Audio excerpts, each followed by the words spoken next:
Good morning, Vietnam. Hey guys. Today I think it's just Beetle Guy so far. It doesn't show me yet how many people are logged in. But today I have Salacious Crumb with me. He got into town from his biker gang rally. He's from the Mos Eisley Angels. Blast Cat. This must be one of the people Russ brought. Russ always brings some people that I've never seen before, and it's amazing. So welcome to the show, Blast Cat. Maybe we'll hit 301 subs by the end of the night. But I have the ever popular, inimitable, unbelievably calming Rus Wilson with me today. And he and I are going to talk about all of the just great different species of isopods. So particularly because I can't get over how many have hit the market since I since I came on the isopod scene, since I started collecting, and especially since I stopped collecting. So they always want to pull you back in, right? So without further ado, let's bring Russ back on. And then I say back because I always talk to my guests beforehand. So here he comes. Coral Reef is here. Miles is here. Russ is here. Hello. How are we doing, Russ? I am doing well. Excited to be back. Oh, we're excited to have you back. So this is our Hillbilly Pods Giving episode because we couldn't get everybody together because of the holidays and other previous, I don't know, what do you say? Commitments? Commitments, yes, to family, friends, 12 Supreme Days of Christmas, all kinds. People are busy. Wally particularly. Right. So, Frank the Tank, you must have brought Frank with you, right? Yeah. And after Gremlins, Aftech, I think I need to boot you. This is from Star Wars. And he clearly wants you out of the show. So just out of here is one of my favorite toys of all time. And I specifically bought Build-A-Bear clothes for him. So there's like a wife beater Dago thing going on somewhere. So I don't know that there's a white tank top somewhere. Weird looking cat. Yeah, he's weird. But Russ, now I swear I specifically heard you say that you are down to like 6 species of isopod in your collection. And it turns out I was absolutely wrong because you have, I guess, including morphs, you have like 60. No, I counted right before the show 80 something. 80 something. All right. Yeah. Well, that's a lot of isopods. And I know that you have taken other recipes and kind of bred your own of a couple of the scabers in particular. Is that right? Scabers, pruinosis. Yeah. Maybe a couple others. Which is fantastic. I think that's cool because I've watched your videos to try to get that same, because I'm still trying like hell to get the red pandas, as the other people call them, the orange pandas, which that name sucks. Because red pandas exist, people. We'll talk about some naming conventions in this episode as well, because I've seen with the new species, I've seen some real dedication to better names. So I'm excited, and I'll have questions that I think you might be able to answer. Okay. So specific Latin questions, because you know Latin names of everything. So do you have Jupiters? That'd be the first question to answer the other question. I don't. Okay, that's fair. That's fair. Jupiters. That's fair. I know they're one of the biggest high-end isopods still to this day, and they deserve to be. They do. Their colors are fantastic. One of the few purple isopods. Have you not met? Yes, I've met Frank the Tank. Yeah, Frank's been around. Usually when it's Wally or Russ, Frank comes around. Otherwise, Frank is busy, usually, right? Frank's more of a Russ and Wally guy, which is fine. We're glad to have him. We're glad to have Russ. Do you know Blast Cat, Russ? I think so. I think Blast Cat sounds familiar, yeah. Okay, all right. Maybe it's an Instagram follower. Russ just found out today I am on Instagram as the Boo Bagger. And to put that into context, Boo Bagger's kind of like the Krampus. So he's an ogre. It's a British myth. He's an ogre that lives in the woods and comes out and beats the holy crap out of bad kids. So, and then he just leaves. Like, he doesn't eat them. He just beats the crap out of them, and then goes back in the woods. Wow. He's a cautionary tale for kids in Britain, I guess, old school Britain. Yeah, Beatles all here for everybody. So let's talk about isopod species. What was your first one that you got? Because I know you got them to get into bioactive first. Right. So I started out getting, I think I got 4 species at once. I wasn't just like, here's my first one. I was like, here's my first 4. And they were, I got Porcelia scaber orange. Okay. Trichorhina tomentosa, the dwarf white. Trichorhina biocellata, the Costa Rican dwarf purple. Okay. And what was the other one? Naguris cristatus, the dwarf striped. And 2 of those I actually obtained by accident when I was getting all these other isopods and springtails and other bioactive materials. The dwarf whites and the Naguris cristatus just showed up. Okay. Which one is the Naguro cristatus? I think dwarf striped is the most common name. They are not as small as a dwarf white. They're 2 or 3 times the size. Okay. And they're also parthenogenic, and they often crash for people. Like they'll go crazy for a while and then crash. So they can be sensitive at higher populations, which can be frustrating. Yeah. So I actually stopped keeping them eventually because I had them going crazy. They were amazing, super high density, did really well, and then crashed down to the point where I had some, and I had some, just a few, for like 2 years, and I'm like, nope, this is not worth it. So, why bother? Let's just put them in a tank with a gecko and see. Then they'll explode in population, right? and that can happen, yeah.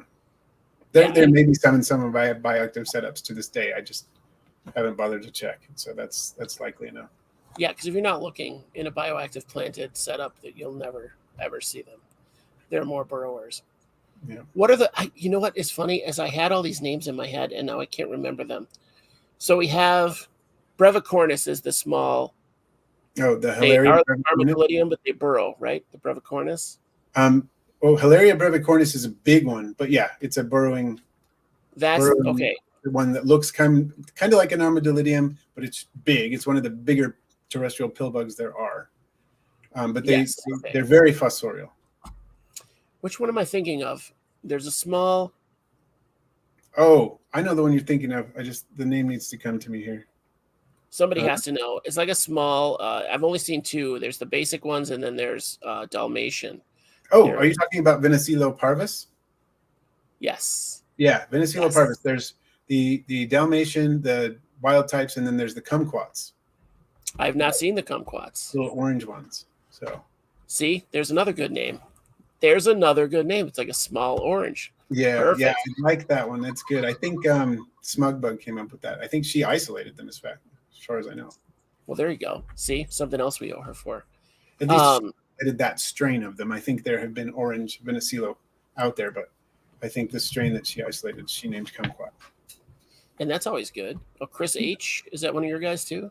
Is that one of my guys? It sounds familiar, but sometimes I know you have a lot. You have a lot.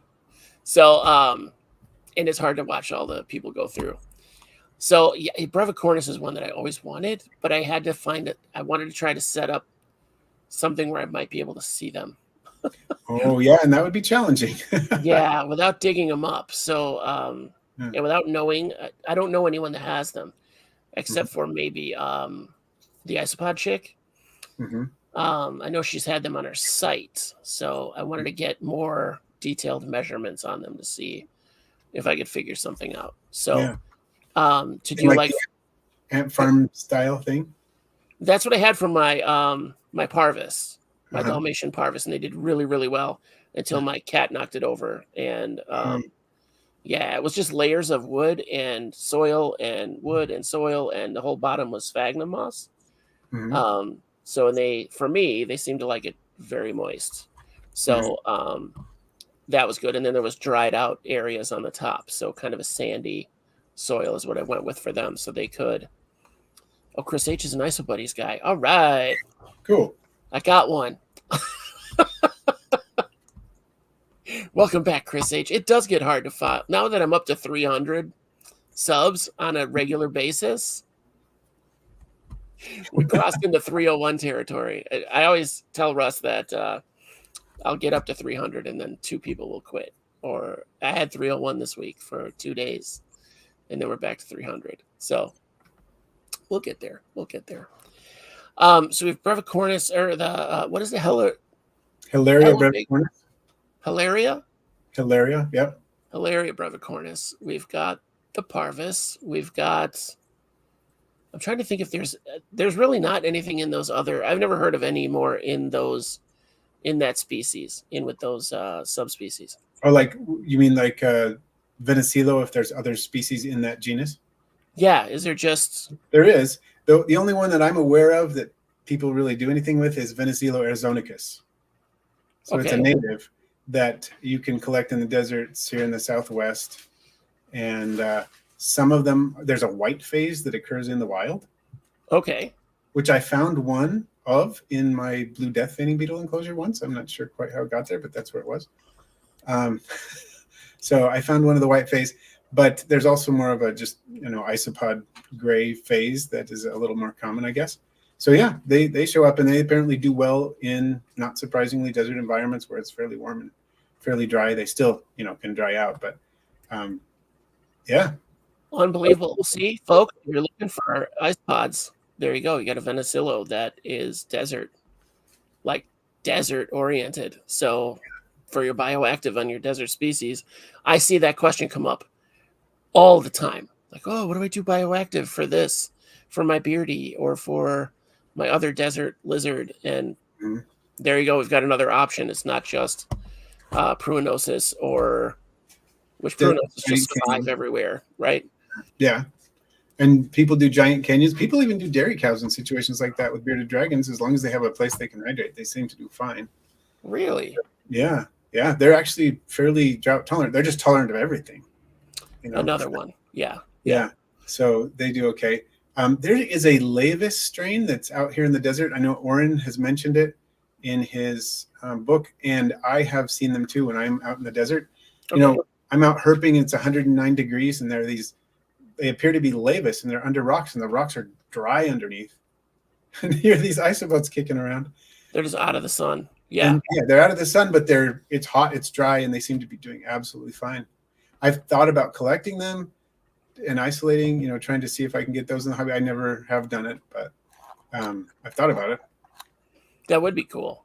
The more desert isopods, I think, the better off the hobby will be too, or the bioactive hobby. Yeah, we need more options. And there's just some things you can't put isopods with. Like I wouldn't put them with Euromastics because, well, it depends on the setup. If you had a setup that truly had a proper gradient and it was big enough so that you weren't jeopardizing the Euromastics by creating a moisture gradient on one side, you could do things possibly. But yeah, the more options we have, the better. And the more drought tolerant isopods we have, that's going to be part of the equation for sure. Somebody get on that. I got to reach out and see who wants to do that. I'll talk to my bug guy. I got a bug kid who's actually going to be an entomologist. And he's always out in the desert. He's in Arizona, always out in the desert looking for stuff. So that could help him fund his hobbies. I think I might ditch this salacious crumb thing in a second. It's giving me like a crick in the neck. No, that's understandable. He's super cool, though. I love the ambiance he's creating. He may stick around. We're in Moss Isley or something. I feel like that. Only they never had a comfortable chair like this in Moss Isley. But true. Fair. I'm worried about the other inhabitants showing up. So what else did we cover? So Lavis, we get to Porcellio. Porcellio, I feel like should be broken up because Lavis has so many different. There's so many different Lavis that aren't all the same. So, and they're from all over the place. So, like you're saying, there's some in America. There's a lot in Europe. Mm-hmm. And some in Northern Africa, from what I understand. There's a lot of confusion over what is what. And some people, I've talked to some fairly reliable people who think that at least some of the Lavis are not the same species. There might be 3 different species in Lavis, maybe more.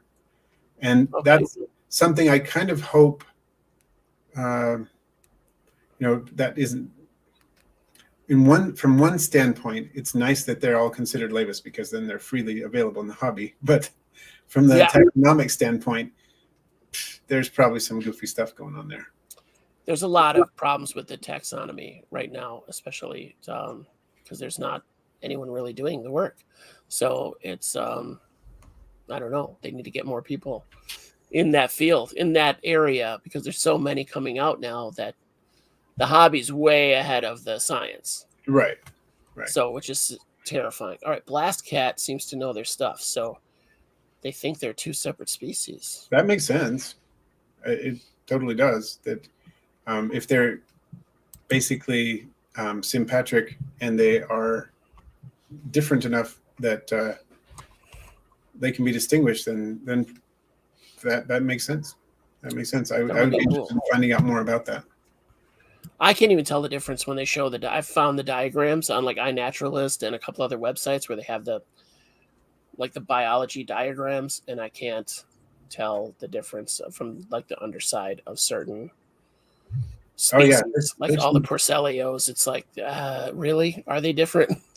There's some really very fine details involved in many cases, and it's just you need like really high definition microscopy to be able to tell the difference with a lot. Right, and it's one of those things that's almost impossible. It's crazy. I don't know if this is going to work at all. That looks totally blanked out. Oh, you can see this is my list I was going through so I could refer to all the different species that I have and marks. Oh wow. I've got a lot. I didn't even start at the top, So this is how I knew I had 80 something, because I counted this list after adding, catching up and saying, oh, there were half a dozen that I have that aren't on this list yet. And I refreshed it and then realized, yeah, I've got over 80. So if we need to refer to something, I can look at this. We can talk about different things on the list if you want. Yeah, like what is the first like designer or specific isopod that you went for, that you were like, I need to have this species, rather than just bioactive, like you wanted that as the feature in a tub or whatever? I think that was when I contacted Oren from through Arachnoboards. Okay. Before there were really any isopod sites up so much.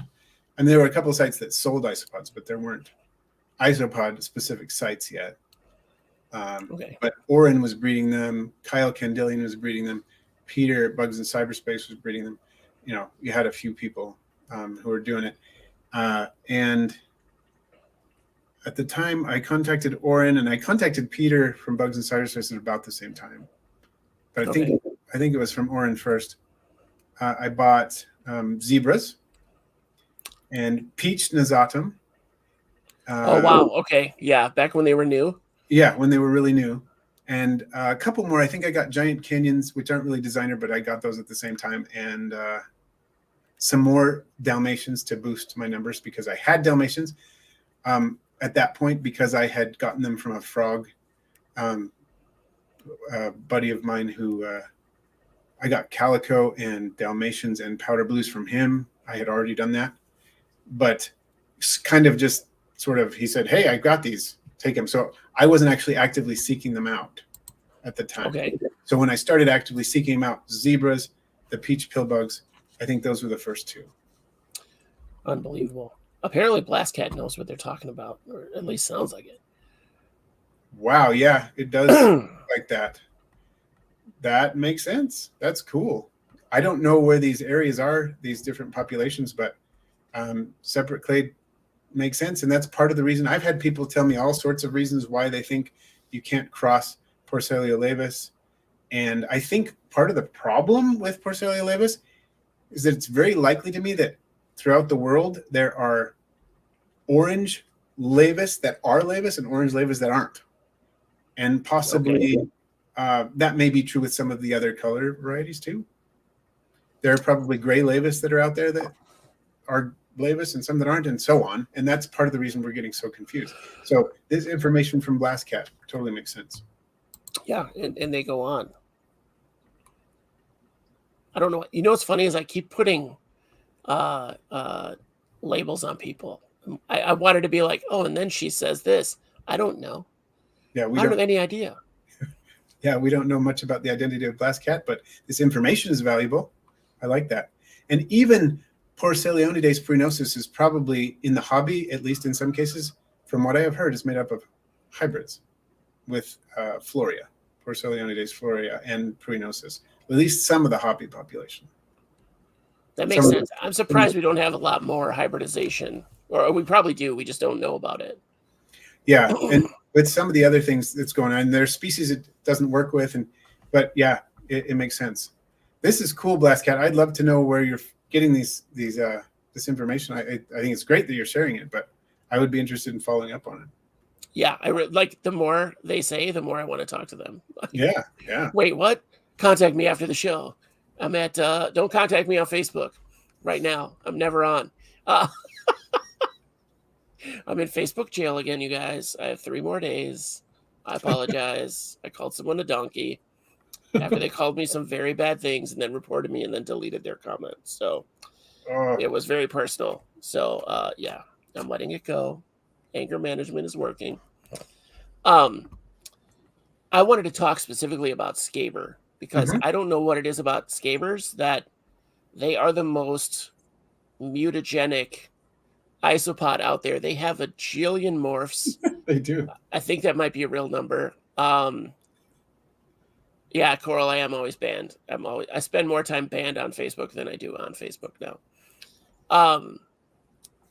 What is the reason behind? Do you know the reason behind that? Like, what is the deal? I don't know all of it. I've read some scientific papers on that, and if you look back at some of the older academic articles on scaber, people have been investigating for a very long time, well before the isopod hobby was really a thing, and they were isolating scabers and oranges and different things. Part of it may be that this species is just particularly genetically, variable, but it's been in the hobby longer than most. And there's just an artifact of that the hobby started with basically Porcellus scaber orange, and that same stock produced calicos, and then red calicos, and I think lemonades and some of the others are descendants directly from that stock. And part of that may be related to chromosomal loosening. Basically, if you have a mutation that shows up in a population, and then you take that mutation, hopefully I can describe this right for those of you who are not familiar with the term chromosomal loosening. The fact that you were able to isolate something means that there are the safeguards that are normally in place to prevent mutation are relaxed to some degree, which allowed that mutation to occur. So therefore, that mutated stock is more likely to mutate. That was almost exactly my theory. See how smart I am, you guys? I just knew this stuff instinctively. It's crazy. I'm not the big dummy I pretend to be. I am. But honestly, that's exactly what I was thinking. I was hoping the answer would be, because so many people are working with them to isolate strains, and they breed so readily. Right. They breed like crazy, so you're going to get mutations. They're going to be more likely to have some kind of mutation that you could isolate anyway. I didn't know that term.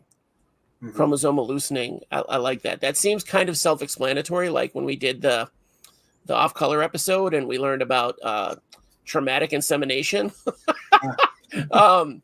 Yeah, I'd never heard that phrase before, but I instantly was like, yep, I know what that is. I know exactly what that means. It's horrifying, but I know what it means.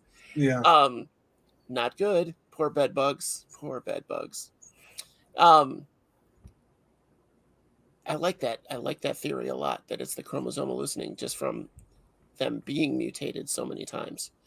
Right. Because I can't even keep track. I tried to look on different websites, and I'll be fair, my 2 websites that I go to look at are the Isopod Chick. She seems to have like the most. And then I'll go to Wally's page too to see what kind of, especially with scabers, I feel like the 2 of them have a lot of scaber species. So to get a broad lay of the land, and I know they probably have less than half of the morphs available for sale between the two of them. There are so many. Yeah, I only have about 10, and I feel like I'm barely scratching the surface with Skaber with 10 morphs. Yeah, 10 seems like a crazy amount too. Actually, and they're go ahead. Sorry, I just realized I misspoke. I have more than that. I just don't have them all on this list yet. But yeah, I still don't have them all. Not even close. Wally, we're going to need more spreadsheets. If you could just make those readily available. So free share. Get some of those spreadsheets out here, Wally. Let's do it. Or put them in as a prize for Supreme Days of Christmas. There you go. If you're not signed up for Supreme Days of Christmas, you're as silly as I pretend to be. So get on it. Okay, do it. Oh, can I share something I'm really excited about with Porcelain Skaber? Yes. Okay. Here's the thing with Dalmatian is my least favorite Skaber morph. Not because I second that. Yeah, and why? Can I just ask you why? I just don't like them. I don't like any of the Dalmatian. I like Pied. I like the Pied. It's just a visual thing for me. So okay, well that's fair. Part of the reason I don't like Dalmatian is because sometimes they look fabulous, but most of the time they don't. Most of the time they have one or two little half-hearted pigmentation specks on them, or they just have a little spattering, like you were 20 feet away and you used nebulized paint and they got a few flecks on them. It's terrible. So the expression is usually pretty poor on them. Not all of them, but a lot of them are, poor expression. You look at a dairy cow and the expression is bolder and it's more evenly distributed on the body. In general, there are low expression Porcelain Laevis dairy cow too, but in general, a run-of-the-mill dairy cow has much better expression than your average Dalmatian, right? Right. Okay. There is a new morph of Porcelain Skaber in Europe called Porcelain Skaber Moo Cow, Porcelain Skaber Tunisian Pied. It has a few different names. I don't know of anybody who has it in the U.S., so if anybody does know about it, let me know. But its pigmentation distribution looks just like dairy cows. Wow, that would be cool to see. Yeah, it looks super cool. And I would love to cross that with orange because we know it'll work and get an orange version of it. And Skabers are so cool because you can't do that with dairy cows. Right. And there are people who have orange pied Laevis now too. It's pretty rare, but I'm in contact with a few people who have it. And I'm hoping to get some. But as far as the Tunisian pied Porcelain Skaber, it's just a matter of time before we get it over here. And yeah, I'm excited for when that happens. That's really cool. I see. That's the thing I love about Skabers. But the problem I have with Skaber, I don't think I only have two species, and that's all I've ever had. And that's the I have a pied species, and then I have the orange koi are still my favorite. Mm-hmm. My only problem that I have with orange koi is trying to separate out and cull the ones that just come out solid white and solid orange. It's like, no, you got to go. Like, I don't need you thinning out the beauty in these. The orange koi is the one species that I did to try to pull out the ones I thought had the best markings. Mm-hmm. I have 3 tubs going right now of those that I think are the best to see if I can I don't know if it's even worth it, but to make them like premium grade koi. Does that make sense? Like in the shrimp world, you're familiar with the shrimp world. They have like the shrimp that are like AAA, whatever. They're way more popular in, I think, China or Japan. And especially in Japan, yeah, so they have these it's like $40 a piece for a shrimp smaller than your pinky nail. So it's crazy. I want you to know you're the first one I've done this to, but I found out that I can change the guest name. Oh, I've been enjoying it. Yeah. OBS Kenobi. Maybe just want to say hello there. You kind of have the beard and the whole deal. You got it going on. If you guys have never seen the cosplay pics of Russ as Obi-Wan Kenobi at Disney World, it is worth it. Yeah, he can send them to DM for pics. They're awesome. And what do we have here? Andrew showed up, Jedi Monkey, and Ryan was here. Oh, here we go. Blast Cat's got some more nuggets. I was communicating with someone about that who was wondering if lava, and this was a while ago, so maybe more information has come up, but they were wondering if this Porcelain Skaber lava was actually a Lusitanus or an intermediate. So that makes sense, an intergrade. That totally Okay. makes sense. Cool. Yeah, thank you for bringing that up. I love lava, and I love their genetics. They are crazy. I have not got lava. I like them too. I like when they come out really red, Hmm. or that deep red that they have, almost maroon. I love that. Yeah, the deep red, and then you get some of the dark flecking, so it really, the contrast just brings it out. Super cool. Right, right. Yeah. A lot of the Skaber morphs are the ones that I feel like people should have called me to see what to call them, what to name them ahead of time. So if you have a new morph that you're like, oh, what should I name this so it actually sells? Just, well, don't call me, DM, and I'll hook you up for free. It's just what we do. It's one of the services IsoBuddies provides. Red Pandas. What else do we have? We have alloys. Yep. I don't know how. This was something I wanted to bring up. I don't know how, as far as taxonomy, the oh my god, now I can't think of it. The alloys, they're Armadillidium, Parakai, right? Paraka, yes, Parasite. I'm a rebel. I'm sorry. That's okay. They don't look. They look more like American Cubaris to me than they do Armadillidium. They don't. I see what you mean. Yeah, yeah. There's a certain look to them that does not quite say Armadillidium in the way so many others do. Yeah, I'd like to dive into that Blast Cat, if you know, where I could look into that and see where they make that distinction or where the taxonomy ends, and the kind of like just looking at it begins, because they have that uh, like pebbled texture to them. They have the skirting, and they're a little more flat than Armadillidium has that high domed back that's very smooth, and they have that skirt, that kind of. Like a Cubaris has the skirt on the end of each of their segments. Kind of flared edges on all of the segments. Yeah. Yes, the flare. I like that. I'm going to keep that right in the noggin. I can't believe I forgot Parakai. They're literally in my top 5 forever. And again, special thanks to Wally for those, because they were a freebie. I would have never bought them on my own. I tried for a year to kind of separate out the different colors that you get out of them. Mm-hmm. And it doesn't do anything. I have had no success. Yeah. I got a few pied versions from. That would be cool. Bitty Bugs. Okay. To see if I could separate them out, and so far, it's not working. I think they just have so much in their shading. I think they have so much natural variation that it's really hard to. Like the babies would just be different colors anyway.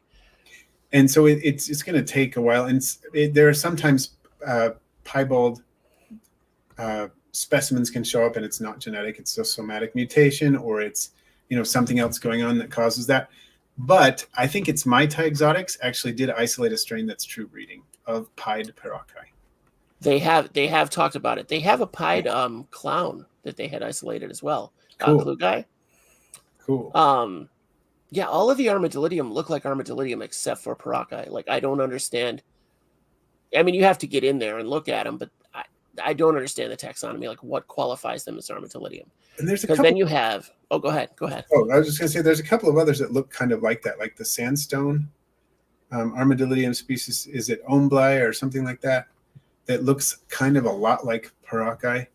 But like a tan version? A tan version of it, yeah. It's pretty cool. If you have those, DM me. I'd be interested in those because, again, my favorite. I've seen them. I don't have them, but I've seen them. They're pretty cool. I'm going to look around now. What would your dream? Sorry, guys, I have to look around my camera to see what you're saying. What would you call it? Russ and I talked about this before the episode, I think Russ wound up naming it for me. It would be, and my dream isopod would be those ones with the long spines that we just talked about. The long spines, they almost look like a sundew. They remind me of a sundew plant, like how they look. But it would be the colors of a Jupiter. And we call them urchins. That would be awesome. That would be awesome. It won't exist, but unless I bust out my airbrush. Sorry, Salacious. You got to go, bud. It's too much. It's too much. We love you, though. Can you hear it? Now I can hear it. Now you can hear it. Okay. All right. My favorite toy ever. He's one of my favorite characters of all time. Yeah. He is super, super fun. I love that one. A, he's a Muppet. B, he's really a jerk. Yeah. C, he attacked C-3PO, which I'm all And down ripped for. his eyes out. He did. He did. And it messed me up as a kid because C-3PO was just like, oh, my eye. Oh, this kind of sucks. It was like, Yeah, I was a little uncomfortable with that as a kid, too. But I loved to hate Salacious Crumb when I was a kid, and now I just think it's the best thing ever. I loved him. And the horrible special effects where he jumped to the rafters. Oh yeah. And it was so bad. They just threw him down and then did it in reverse, basically, is how they did it. So that's literally how they did that effect. And it was like, okay, that makes total sense. Yeah, so what would your dream isopod look like? Dream isopod? I keep Neocaridina shrimp and other shrimp, but the Neocaridina, I keep the ones that are blue. I think they're called blue velvet, where they're not like a jelly bean blue and they're not like a dark blue black. They're like right in that kind of vivid jewel tone blue. Okay.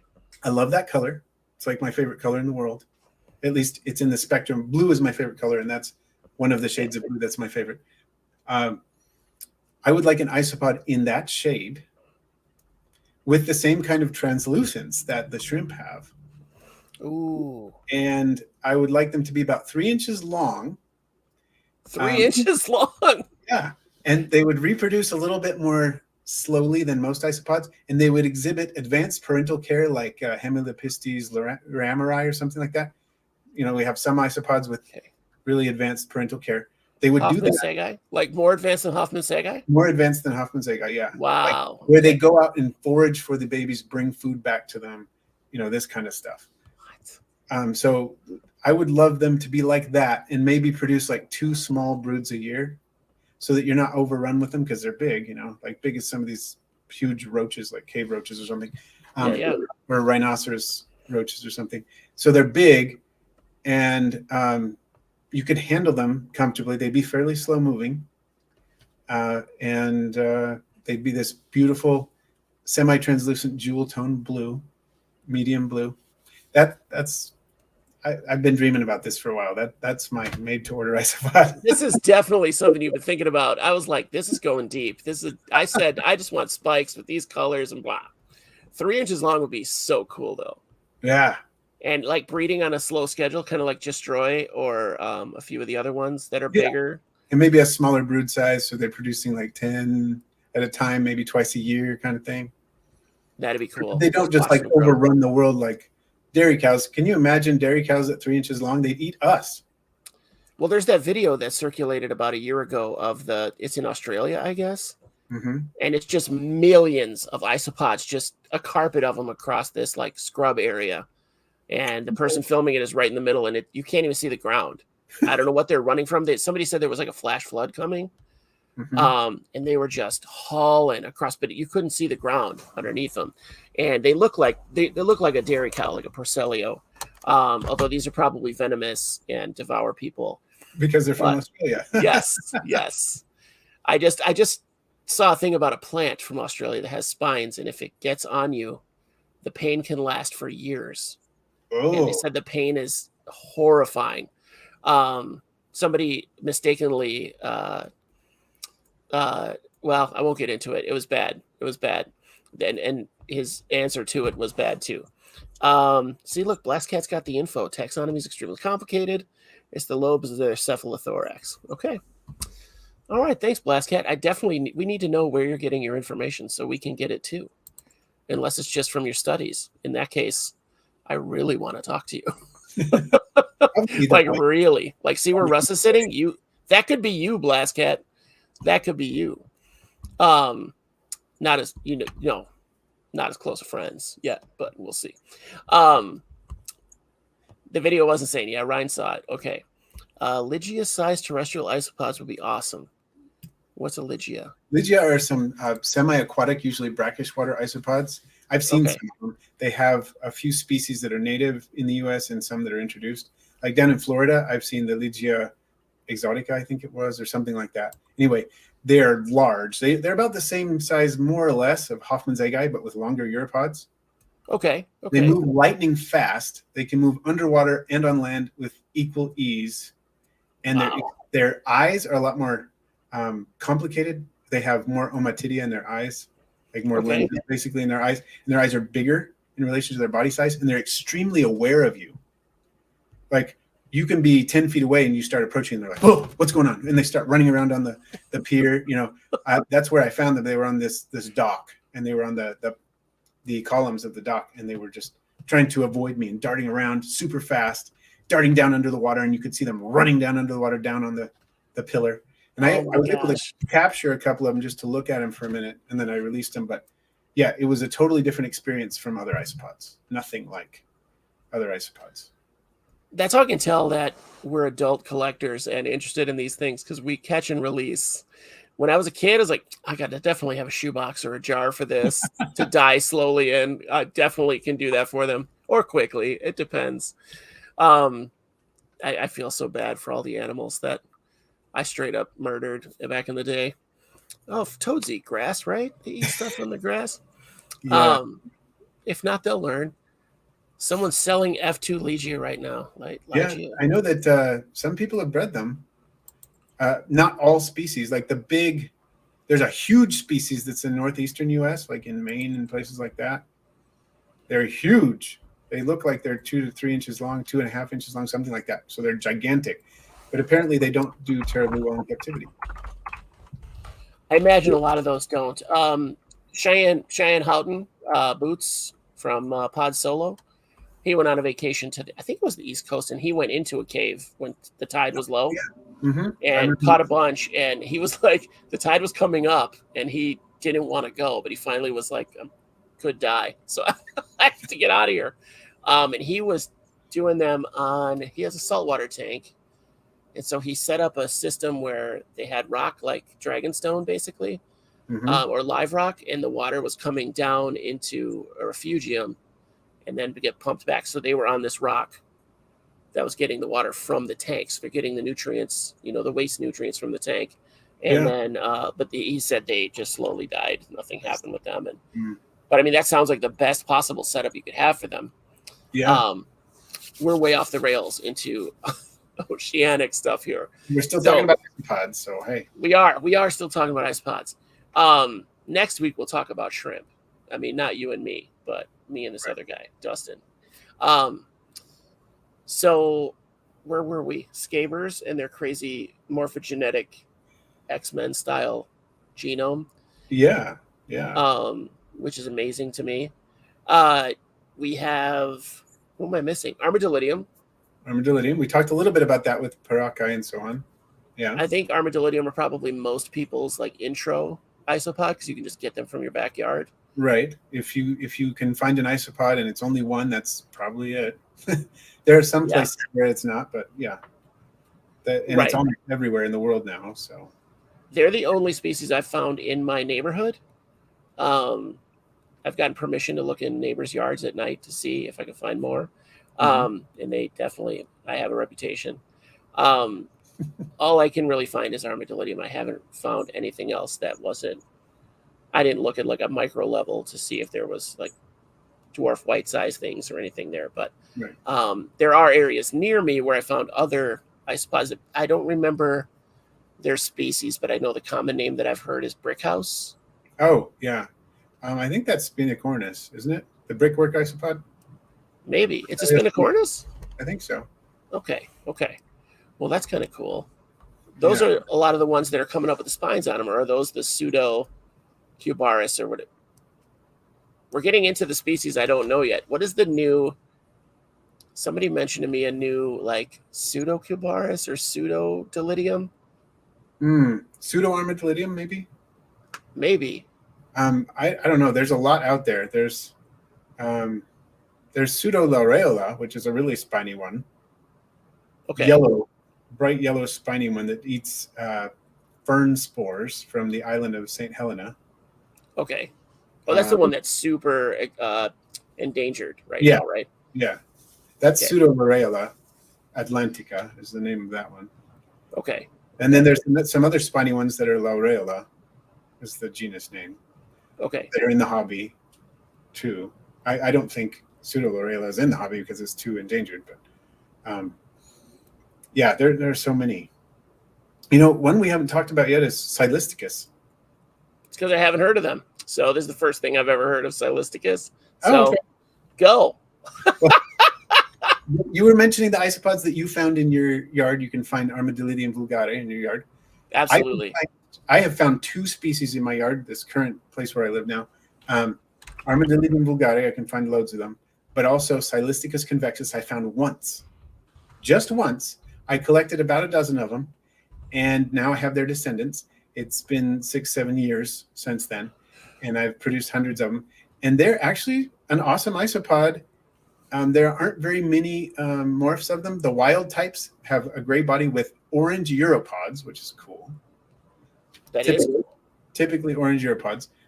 Kind of like, not always, but some of them have orange uropods, kind of like Cubaris marina, too, the wild types. But then there's also the Ukraine pied morph, which has a very, very interesting, almost zebra striped pattern some of the time. Oh, that's cool. Really cool looking. They conglobate like Armadillidium, but when they conglobate in a teardrop shape, not a sphere. It's more of a teardrop shape. So sometimes they call them curly isopods or teardrop isopods, but they're awesome because they're so different. I've never seen a teardrop. And they're soft-bodied, so they can work as a feeder. They breed pretty well, and they're great for bioactive enclosures. They don't tend to harm the animals. They'll nibble on soft plants some, but they won't really attack like animals. So they work well as bioactive cleanup crew. I love them. They're cool. I'd love to check that out. European pie or Ukraine pied are underrated. Super cool. Oh yeah, yeah, underrated. They're the ones I was talking about with the zebra pattern. They were isolated. I've chatted with the person who discovered the first ones in Ukraine on Instagram. Okay. And he sent them to, I believe it was Smugbug, and they worked together kind of. So Smugbug was the one who kind of got them into the hobby over here and stuff. But yeah, I love them. They're one of my favorites. I have two bins of Ukraine pied and a bin of my wild types that I collected. Yeah. That's awesome. I think Frank is right. I think Niscus Acellus need more love. They do. Part of their name. I mean, look at that name. For the name means donkey in 2 different languages. Well, I'm going to say that first when I get back on Facebook and get banned again in 2 different languages. What are the languages? What are the 2 languages? Comes from, I believe Oniscus is the Greek version and Acellus is the Latin version. Donkey. I don't know how they would get that. That's so funny. It's kind of There's a lot of morphs with the Niscus Acellus as well. There's a fair number of them, and I have some of them, and they're actually so underrated because I think it was Frank who said that. Yeah. They're far more gorgeous in person than they are on film or in photos or whatever. They look pretty nice in photos and whatnot, but when you see them in real life, like I got the Mardi Gras, and they blew me away. They're just absolutely gorgeous. I can't tell the difference. What is the difference between the Mardi Gras and the Witch's Brew? Like, what is the difference there? Okay. Well, the Witch's Brew, it's basically a different species, but different mutation. A different species, same style of mutation is what I should say. So Oniscus Acellus, the Mardi Gras, when you have a pied mutation, there are a couple of them actually out there, a couple of pied mutations, but the most common one in the hobby is the they're taxonomically Porcellia. That's crazy. I didn't know that. Yeah. That's crazy. That's cool though. But they, whatever I was saying, the Mardi Gras look just really kind of sparkly and pretty gorgeous. And then there's another one called Starry Night. That's a little different. That's another, but it's basically reduced pigmentation with some spots of the original pigmentation, right? And that's what Witch's Brew are, but it's the it's Porcellia ornatus high yellow. The same thing has happened to. Okay. And that's what's going on. And I have the Witch's Brew, and they're actually really gorgeous too. They might be my favorite ornatus. I like that. I can't even think of the word now. Never mind. That thought. We'll put it as that thought. To hear that they're your favorite is because you've had so many and seen so many. I feel like there's so many species that the pictures don't do them justice, like the dreams. I've Um, never seen a dream in real life, so I don't have any basis to judge. the pictures don't do them justice. They almost have like I want to say they almost have like that translucency you're talking about. They Hmm. have a sheen to them that almost, or like they have a thick lacquer on their. It's almost a green shell, Okay. like olive, and then there's like a lacquer over the top. It's hard to describe, but photos. I didn't know what I was looking at when I saw them in person at a show, and then when they told me, I was like, "Get out of here," because I kept seeing them online and being like, "These are garbage. Like who's paying for these? Like they look so garbage." Green lasers in person, they're 100% different than they are in photos. Photos again don't do them justice. Yeah. So, because I was like, "What? I don't understand how they're green lasers. It doesn't make me think of that at all. They're barely green." And then you see them in person, you're like, "Oh, the laser part is green. I get it now." That makes sense. Yeah, some of these you just have to see. It doesn't matter how well, it matters how good our cameras are and how good our lighting is and so on. But and you have people like Tanner with Under a Mossy Log. You know his Yeah, you yeah. see his isopods. You say, "Oh, okay, now I know why you like this isopod." His Uh, pics are so good, yeah, so good. but at the same time, photos in general don't do them justice. And you see them in person, it's a totally different thing. Yeah, yeah. Yeah. And that blows me away. That's another reason to go to shows and talk to breeders is because you'll see stuff that you thought you've seen before, and Mhm. you have not seen them Yeah, before. not seen it. And that's just such a cool thing in the hobby. Let's try these lights down here. Let's see what happens. Oh, I just look kind of spooky now. I'm trying to find a way to get the glare. I notice your glare is not that bad in your glasses. But you can literally see my ring lights. Oh, you can often. Oh, here's my ring lights right there. All right, there we go. On purpose. No, look. Oh, you can't see them if I'm over here. Okay, perfect.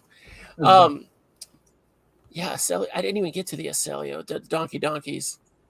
And oh, you know the Marulinellas.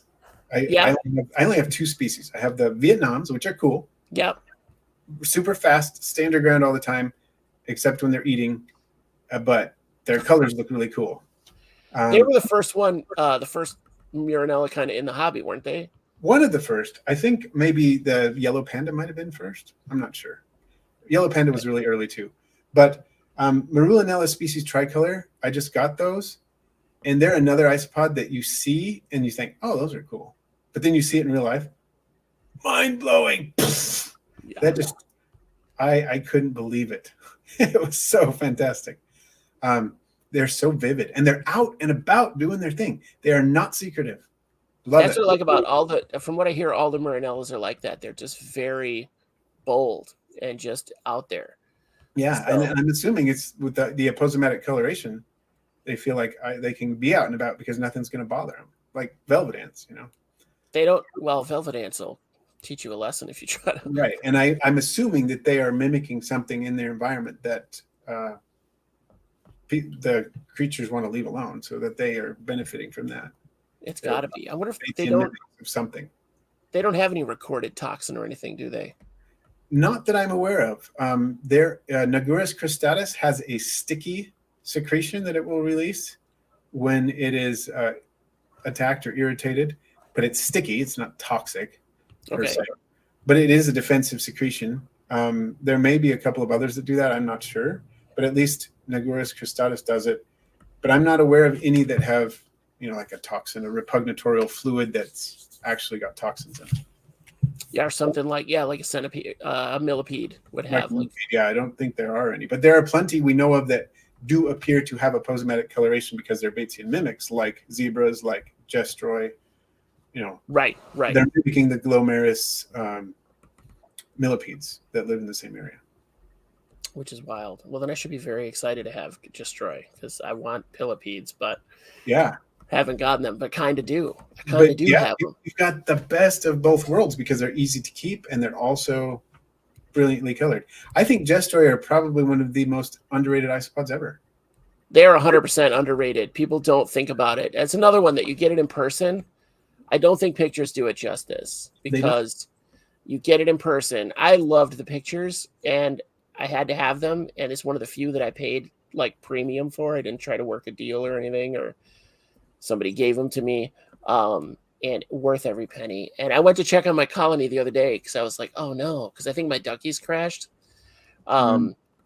They burrow for a while, and it's been cold down here, so I think that's what they're doing. But the destroy are just everywhere. I have to put them in a new bin because they're just everywhere. I see Vic showed up, and then Yeah. Frank mentioned a species I've never heard of again. Here we go. He calls them the alien isopod. What is this? Muscorum? Oh, yeah. Yeah. Philosophy muscorum. I don't have that species, so I can't comment on it a lot. But they are a species that's naturalized in the U.S. I don't think they're native here. I believe they're European species, but they exist here in a lot of places. I have never seen one because I don't think they're in my area. Okay. So they're endemic, right? Now they're established, at least. They're adventive established, yeah. Excellent. Now I have to Google that. I have to start taking notes on this episode. I knew this was going to happen. I knew the audience would throw out names that I've never even... I thought I had them down. Well, there are so many there. I'm sure there are plenty that I haven't heard of. Are all these spiny ones that are coming up, are these all under the same blanket? Or are they all different? There are different genera going on. The only spiny I have is Cristarmadillidium muricatum. It's very new to me. It's a Spanish species, and it's only moderately spiky. I mean, it is spiky, but it's small, so it's never you're not gonna get the impressive look as you would with a larger one. But they're really cool looking. They have an interesting color to them too, but they are they are spiky, like much more so than say the tuberculations you see on a paracae is cool, but you have to be close up to see it. The Cristarmadillidium it's spiky, but they're so small that you don't really see it unless you use a macro lens or something. But there are lots of different genera in the hobby now that are spiky. At least a number of different genera in the hobby that are spiky. That's the only one I have any direct experience with. Well, they seem to have exploded in the hobby all at once. It seems like all at once, all these different. I just know their common names. So there's the gators or whatever. What are they? The shiny gators, I think. Green gators, is that what they call them? Green too. I think someone called them shiny gators. I think that's shiny gators. I think it's shiny gators. Yeah. Okay. Then there's the ones you're talking about. I've heard about them because they're so small. They're hard to. I think Tanner had them. Tanner Steinbrook had them when I had him on, and he was like, "No, really, it's here," and you couldn't see it obviously on his video camera. But he has some good pics. But they're kind of fast too, so they don't photograph well. And hide a lot, so he said he couldn't really tell how many he's got yet. Yeah, and I'm not sure. I've just started with them. I've only had them for a month or something, so we'll see how that pans out. But they're cool. I think were they in an unboxing you just did a little while ago? Okay, I did see them. Came from Easy Yeti, yeah. The only large ones are P. audax. So they're talking about jumping spiders now. Oh, okay, all right. That's my audience. There they are. I'm not the only one that does the rambling. Yeah, I saw the yellow. There's a yellow and white one. It looks like a panda, but where it's supposed to be black, it's yellow, and then the white center of the spiky. And they just have that, like, I call it the shredder look. So they have those spiked ridges that all go kind of backwards. Kind of like the Thai spiky. Yeah. I think it's a morph of a Thai spiky. Makes sense. But he was calling it pineapples, and I was like, that is spot on. That is a delicious name. It's perfect. Shiny gators, also perfect. People are nailing it out of the box right now. Proud of you people. Yeah, the names are getting so much better, and bravo. You know, that made me think of you the other day when I was doing that unboxing. You know, how you were talking about naming the yellow zebras bumblebees. Yeah. Lost opportunity, right? That should have been their name. But when I was unboxing the Armadillidium species CF Badium castellacea, which is quite a mouthful. Castellacea. And it is an Italian locality. That's where that comes from. So I know I'm pronouncing it correctly because it's Italian. But they have a very bumblebee look to them. They look more like yellow zebras than yellow zebras do. They are. I mean, gorgeous. So they look more like an imaginary animal than a real other animal that looks like an imaginary animal. No. Yeah, seriously, their contrast with the yellow on them is more yellow than most yellow zebras that I've seen. Oh wow. It is Wow.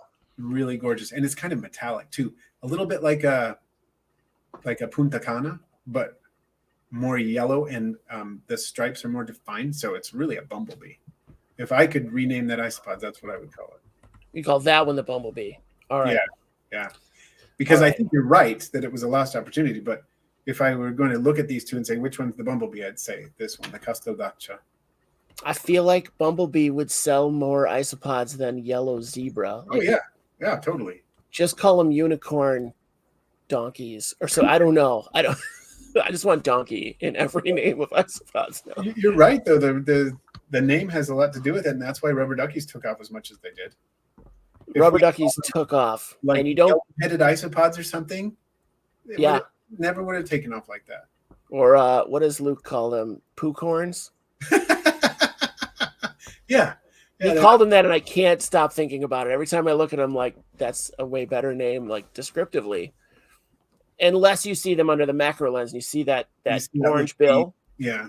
And you're, okay, it totally makes sense. When you see a macro shot of them, it totally makes sense how they got their name. But you can't even see it in person, really. Right. You have to use some magnification or have really good eyes. You know what Alan John is talking about? Big pine key, Porcelionidae species, big pine key. Okay. Those are fantastic. I don't know why they're not more popular. They are beautiful. I know Kyle Candillian has been working with them for a while from Roach Crossing, and I don't know if he got them with Alan or not. I know that Alan and Kyle work together a lot. The big pine key are like, they're Porcelionides, but they have a pattern. It looks almost like a Porcelio haasii kind of pattern to it. Okay. And Invertebrate Dude was mentioning this. Not only does the pattern show up on their upper body, and it's very variable, you get a lot of variety in the pattern, but it shows up in the legs. Their legs will be like solid yellow legs, stuff like this. So they're super cool. That's cool to see. I like when they have the different legs or antenna or Europods, because that's pretty rare still in the hobby. Yeah. So, but this seems natural in big pine key. The Porcelionidae big pine key seems to be just a natural thing, natural variation. Which is cool. See, and that's cool because I like, well, that's Porcelionidae, but I was thinking just now too about Porcelio. So we kind of dabbled on them earlier, but the variation in species under that genus is just out of control. There's so many different body shapes and types to that genus that it just, am I saying that right? Is that the right term? Porcelio is the genus. Porcelio is a genus, yeah. Okay. And a lot of adaptive radiation in that genus, and who knows if the genus is even completely valid. I don't know for sure if all of the ones that show up there are, but the Spanish, the variety of just the species of Porcelio in Spain is insane. It's just so wild. Yeah, because they have like flavomangiitis or whatever. I can never think. Yeah, flavomarginatus and Hoffmannsegei and Spatulatus, Oliveri, and all the Magnificus. They've got all of these crazy things going on. It makes you wonder what would have happened if we could have gone back to North America before the glaciation event that wiped isopods off the continent, to some extent, wiped a lot of them off the continent, to see what we would have had then. Who knows? A lot of stuff. It would be cool to go back and see a lot of stuff that got wiped off the continent. Yeah. So crazy. So was there Rubber Duckies? There was a Rubber Duckies song? Oh, yeah. Yeah, in my Rubber Ducky video. Based on Ernie's Rubber Ducky song? Yeah. Rubber duckies, lots of fun. For $20, I just got one. Rubber duckies, am I really that fond of you? All you do is hide. Exactly. Yeah, when you first get them, they're trash. I still am not a fan of a rubber ducky. I know we owe the whole hobby to them. They are them and dairy cows, but you couldn't have, price-wise, you couldn't have a more different isopod, price-wise and activity-wise. Like, bang for your buck, dairy cows are king because they're out, they're bold, they attack food, they have such a great feeding response. Whereas rubber duckies, until you get 50 or 60, you don't see them. Right. And if you have like 500, great. You've got activity going on all the time. But yeah, exactly. I agree. Yeah. They're not the most interesting to observe. No. Now, my setup is again based on an ant farm. It's a jar within a jar, and they're in the inner rim. They're in the rim, so that they're in the rim, so you can see them. They're kind of forced. Yeah, but it's it's about this deep soil, so they have plenty of variation, plenty of room to burrow, and I keep giving them away. So I keep just giving them to people. So yeah, I have very few. I think they crashed. What few I have left may have crashed. We'll see. Yeah, I don't really dig around for them. And they're not been spreading them around into different enclosures. Partly it's been inadvertent because I take some moss out of their enclosure to populate another enclosure, because I know if I do that from dairy cows, then I'll have nothing but dairy cows in there. If I do it from rubber duckies, I might be pleasantly surprised to be one day, oh, there's a rubber ducky in there, and I can take it out, which is what I do, and it works. But I also have some in with some Spirostreptus species 1 millipedes. Testing that out, seeing how that works. So far, so good. And with some other creatures, just to kind of see how it goes. I think that's great. That would be a good isopod to put in with millipedes, some millipedes, because they're not super protein crazy. Right, and so far it's been going well. So I will concede that there is some risk that if my millipedes have a mismoult, there could be a problem. But half the time when you have a mismoult, it's serious enough that they're going to die anyway. And the other half, it's not serious enough that they would die. But, there's some risk involved. I had a mismolted mantis not too long ago, last spring, that I just gave to my isopods. I just gave it to the dairy cows. It's like, this will be quicker, Yeah. So I felt bad, but there was no way. It wasn't getting. I gave it 3 hours and then it made no progress, and I was like, this is not a good sign. Which brings us to Cubaris. So now Cubaris, much like Procellio, I feel like this is a two-edged sword. There's a ton of variation in not so much in body type, but definitely in color and where they can live, like the areas and the biomes they can adapt to. Right. But then you find out, I think they're still working on it, but a lot of them are mislabeled. Yes, definitely. They just became the catch-all for a while. The Cubaris genus. Let's just dump everything in there because we don't know where else it goes, and it looks vaguely like it might be, so let's put it there. Yeah. And now we're finding out that a lot of them are not, and they're still in the hobby. There's still confusion about which one is which. Like the red tigers, are they Nesodilo? Are they Cubaris?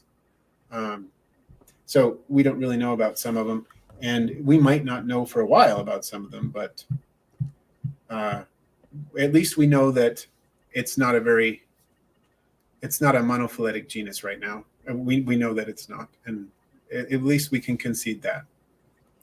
Well, and again, it's one of those things I don't think that they're going to crossbreed. So it essentially doesn't matter. It's just a name. So like a naming convention, right? You're not going to crossbreed like rubber duckies to pack chongs or something. It's just not going to happen. Right. It's not going to happen in most cases. There may be some that are closely enough related, but probably not. I would think my one assumption, this is just from talking to Ben on where they were found, but like the lemon drops? Lemon blues, I think. Lemon blues and Jupiters were found close enough, and they're at least visibly similar enough that I would imagine that's possible. I would be curious about whether or not that would be possible. Yeah. Or if they're related, even like closely related. Close related and legitimately in the same genus or in a species complex or something like that. Yeah. Yeah, like a subspecies or yeah. Look at that. I did some homework. Just a little bit. I just can't remember it. It's been a day. My bank is getting audited tomorrow and I don't have to be there. I never have Wednesdays off, and I have this Wednesday off, and then they announced that they're auditing, and I was like, boom! Double whammy, double win. Kind of. The last week has been hectic trying to get ready, so I don't have to be there. But Zophobos, Mario? Zophobos? Zophobos Mario. That's superworms. I think okay. They got renamed to Zophobos atratus, I think, but same deal. I like the Mario. I'll take it. Me and Eddie are talking about correcting the coloration of lemon blues and Jupiters. Correcting the coloration. Oh, I want to know more about what that means. I think he's talking about because it kind of dulled down since the longer they're in the States or whatever, right? Their color is kind of like petering out. Is that? Oh, that may be what they're talking about. I'd be interested to see. I had heard that a while ago when we talked to Ben, and I think it's a dietary thing. Yeah. Ryan's saying that he's talking about the gut biomes, natural environment, leaf litter, and all that. So makes sense. Could be something like the Mexican. I can't think of the name of it. There's a lizard in Mexico that in the wild they're emerald green, and in captivity they're like a blue. Oh. So they don't know. That's how you know you're getting a captive bred one. Is it's like a blue or a teal. Is that the Abronia? Yes, that's it.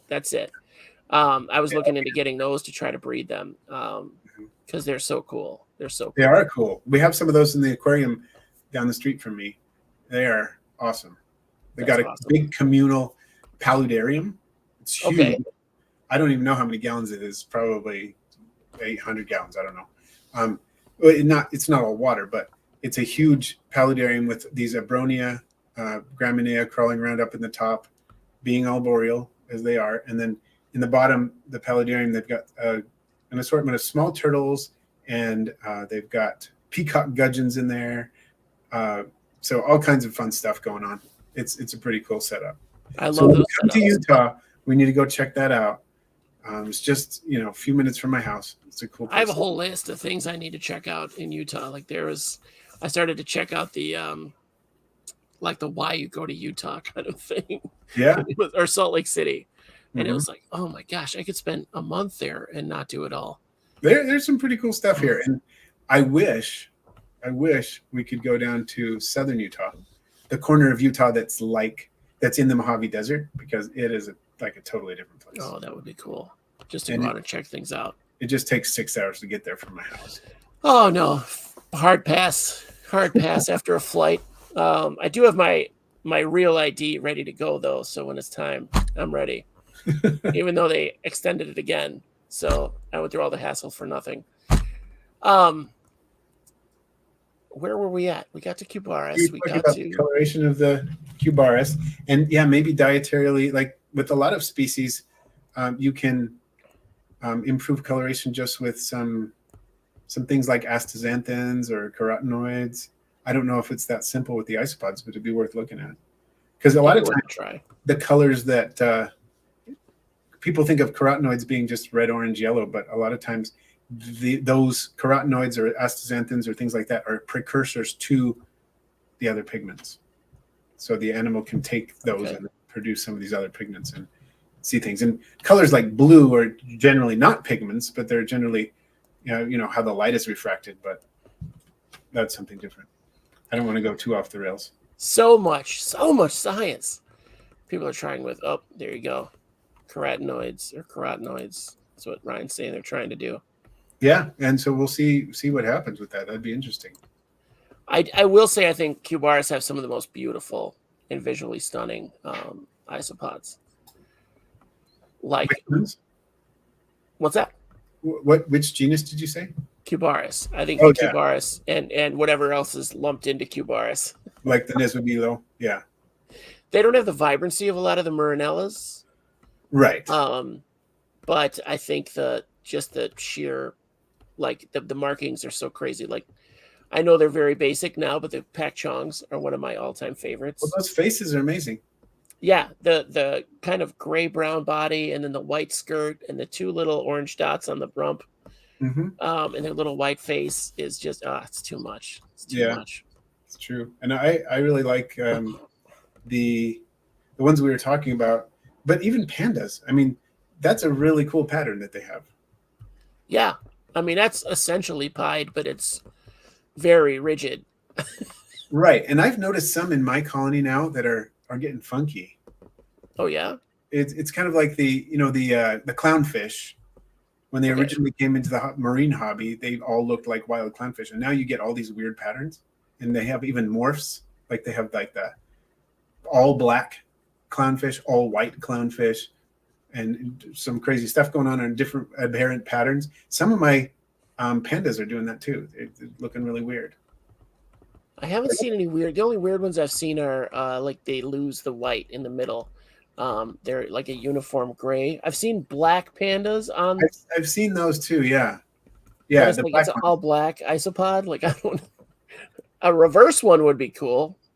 Yeah, but the more contrast, usually, the cooler it is. So if you're breeding something and you lose the contrast, it's not always as cool. Although, like you said, the reverse, when it loses all the black and just becomes white, like the Glacier Cubaris Marina Glacier. Very beautiful isopod. Yes. Totally white, even the eyes, or the whiteout Porcellina pruinosis.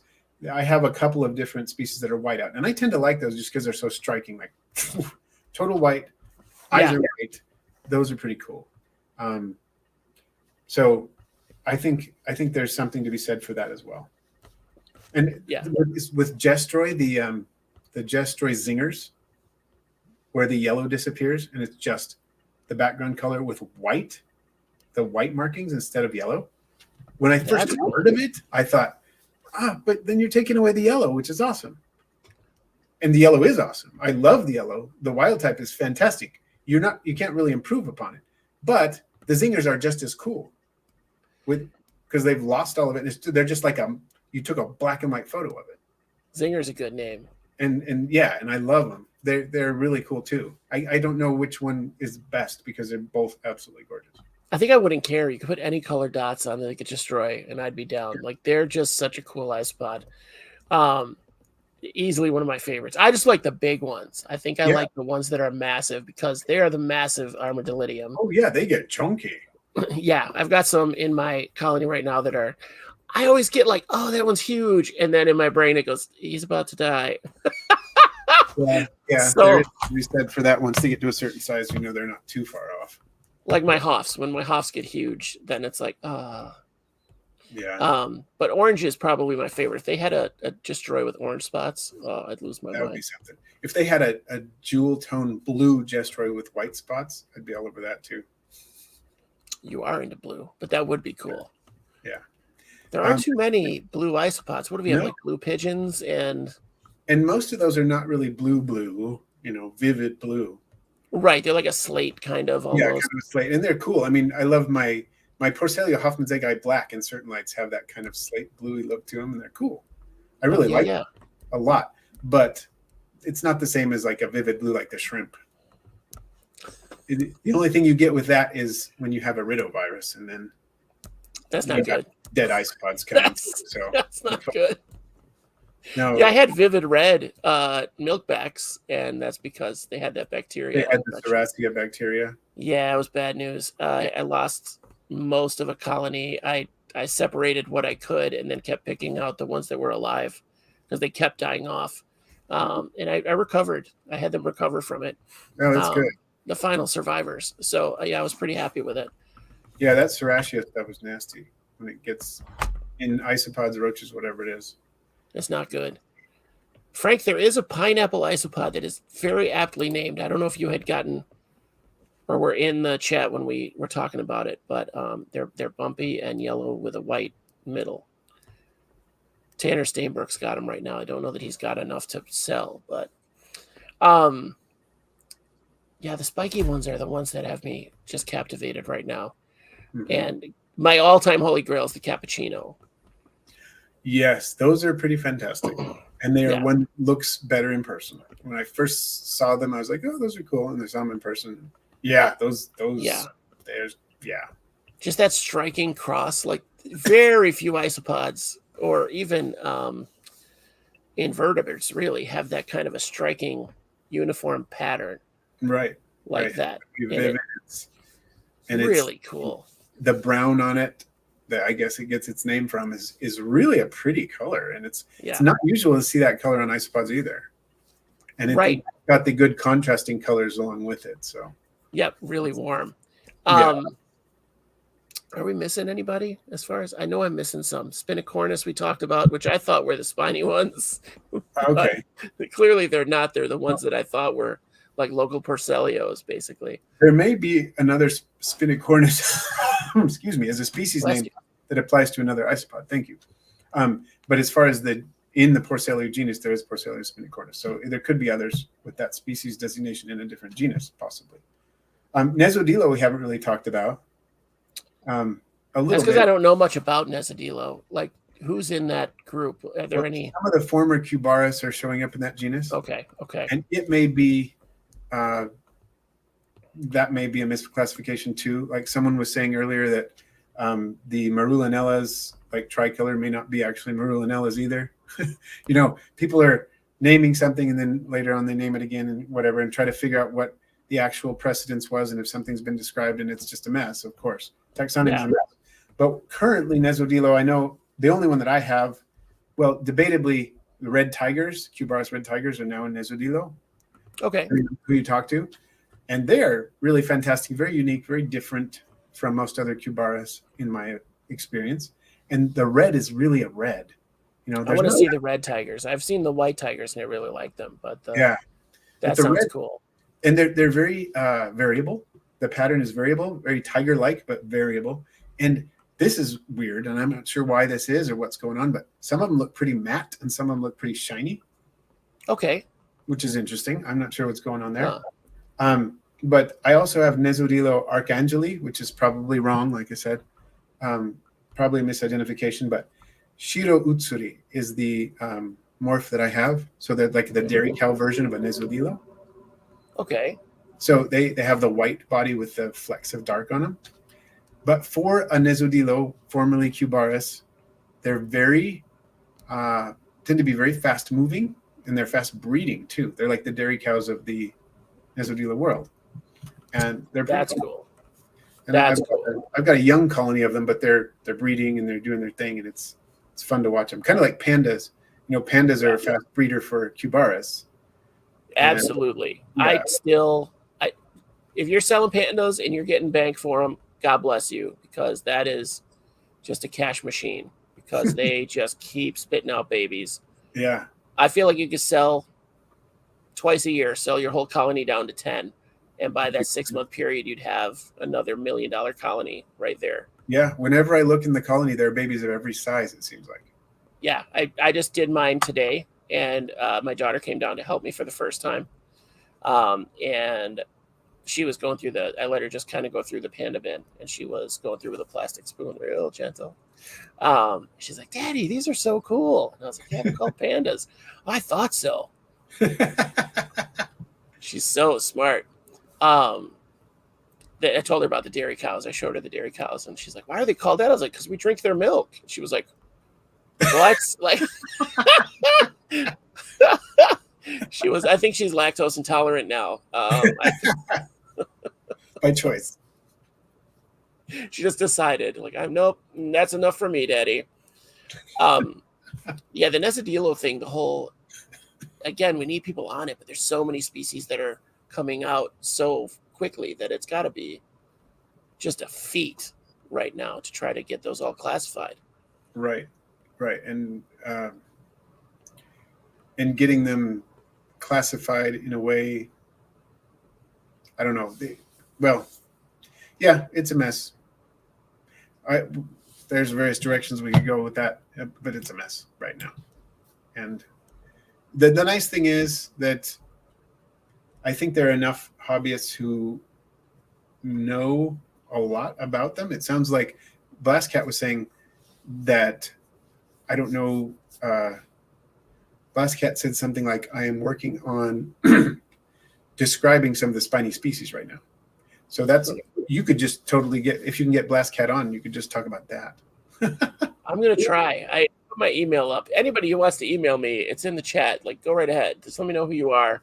I'm down to talk. You can ask anybody that I've talked to. I'm down to chat about just about it. There's Blastcat again. Really big mess. Yeah, it is a big mess. I don't know why. It sounds like people trying to classify them are running into some like roadblocks from people that sell them and breed them, and why. I don't Who cares? You don't Well, sell them your Latin name. You sell them as pineapples or pandas or whatever. You know what I mean? Like, I don't know the panda's Latin name. I know they're Cubaris, but other than that, I don't know their. and I don't think they have been formally described, and that's why they're just called Cubaris species panda king right now. Okay. As far as I know. And I think roadblocks might come to some degree in that as soon as you have a species that's described as, because it's such a mess, I've heard that some Cubaris might be sold under the umbrella as far as permitting goes of Cubaris marina, which is approved. And some of them might be sold under that umbrella if they're not officially described as something else. But as soon as they are described as something else, then they lose that umbrella protection. That didn't even occur to me because I just send mine. I don't ship anymore because I'm awful at it. But I just would ship. I didn't even look into permits, which isn't great. Do permits, people. Get your permits in order. But people ship stuff like they're all over the internet, and there's not permits available for the species that are being sold online most of the time. So it's crazy. But then how does the Fish and Wildlife or whatever it is, what is it? It's not the DEA. APHIS. How do they know all of these things? Do they have like an isopod specialist there, or you know what I mean? They did, and they have an entomologist who's a really good guy, but they did have an isopodologist originally. Now they don't, but Carlos is a great guy who's really helpful. He's helped me out quite a few times. I've talked to him on the phone. I've emailed back and forth with him. He's really helpful. But they don't have the bandwidth to deal with a lot of the things that are going on in the hobby right now. You know, it's just not. Right. Isopods are not their priority. They're trying to prevent, more pestiferous species from causing problems. And so that's where they need to focus their efforts. And so they don't have the bandwidth. And so when I asked to get a specific springtail species approved, Carlos said, well, you can do that, but this is what you would need to do. You need to do the legwork on this. You need to contact these people and do this thing. So I did.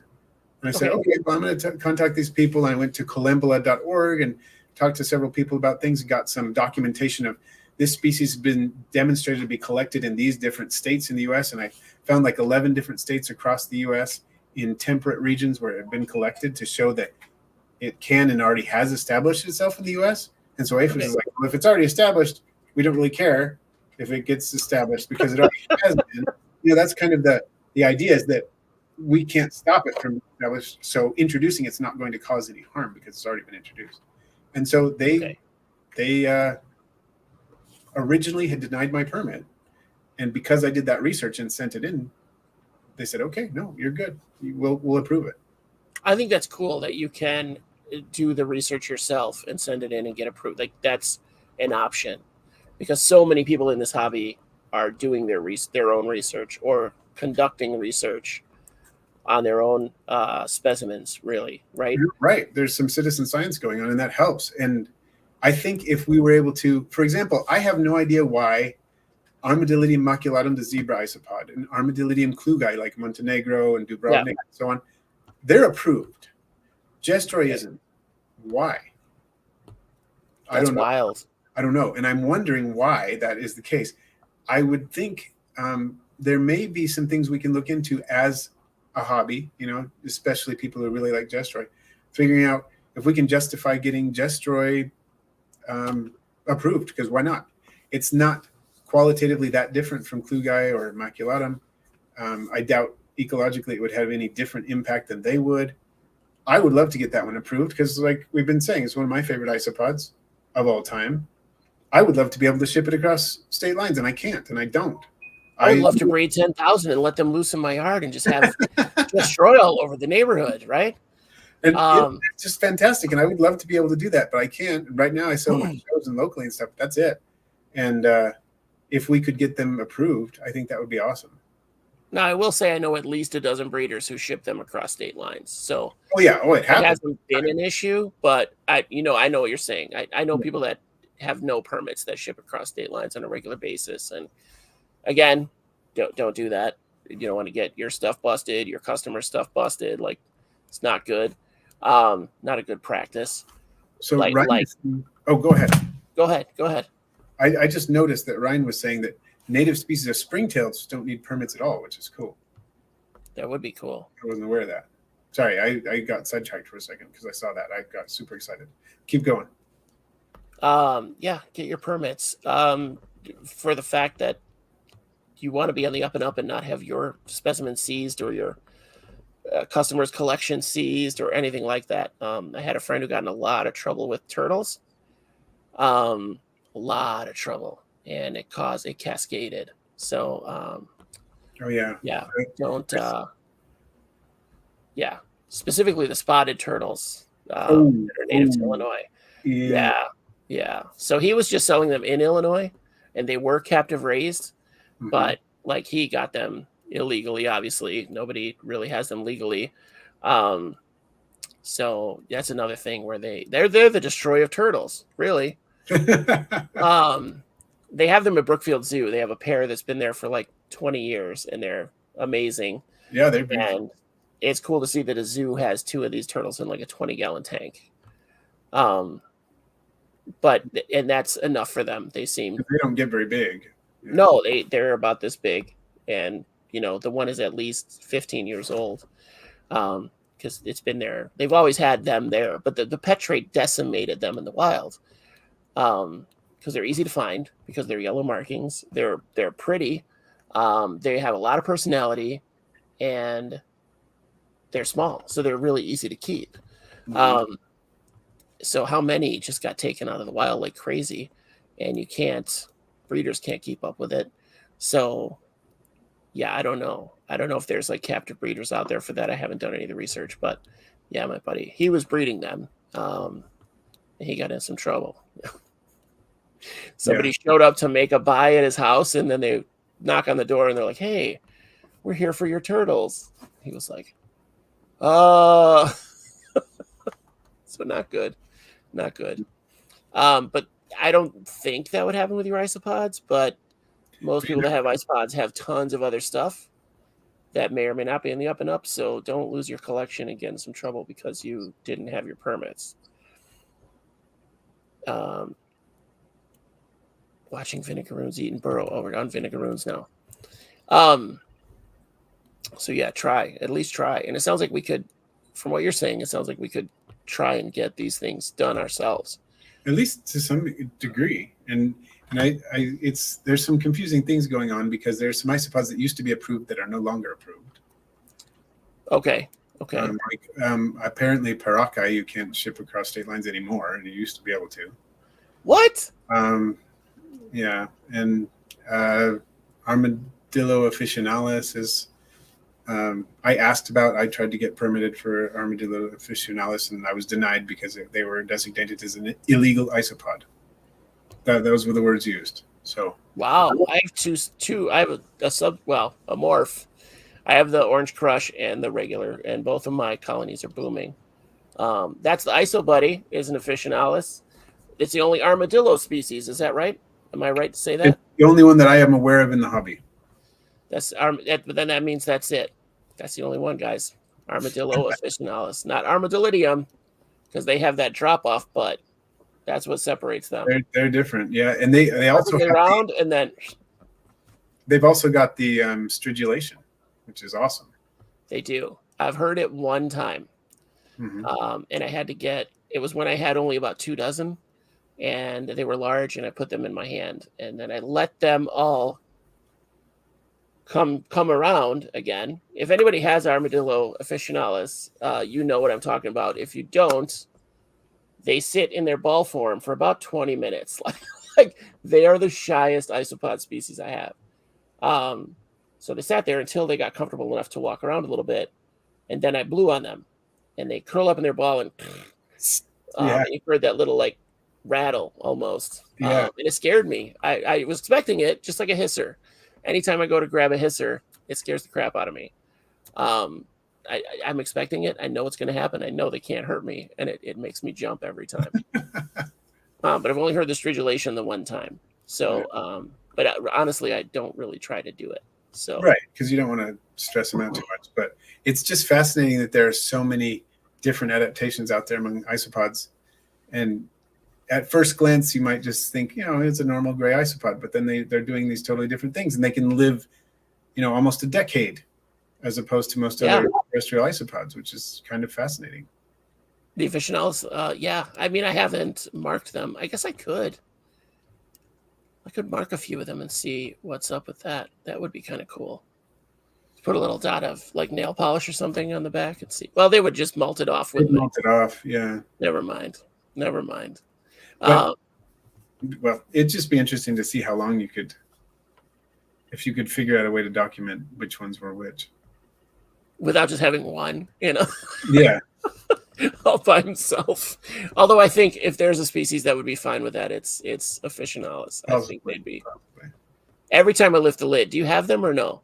I do have some that I got locally. Yeah. Yeah, they wouldn't. Sorry, I'm not trying to out you.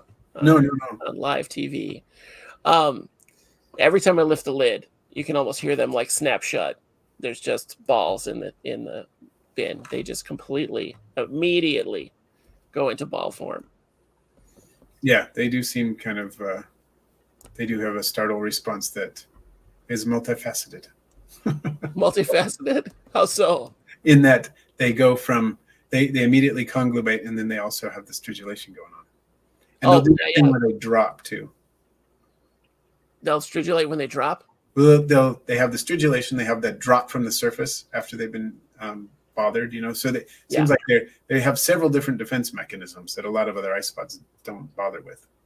See, I just think in my observations, because they like to be on top of the cork a lot, that I've noticed, like half of them are on top of the cork. So I've kept it a little drier than I was. Mm-hmm. And they'll ball up, or would you say combobulus? Conglobate. Conglobates. I'm learning. I said it wrong on purpose, but I didn't remember it. Conglobates. They'll conglobate and roll off of whatever they're on. They'll fall up. Yeah. So yeah.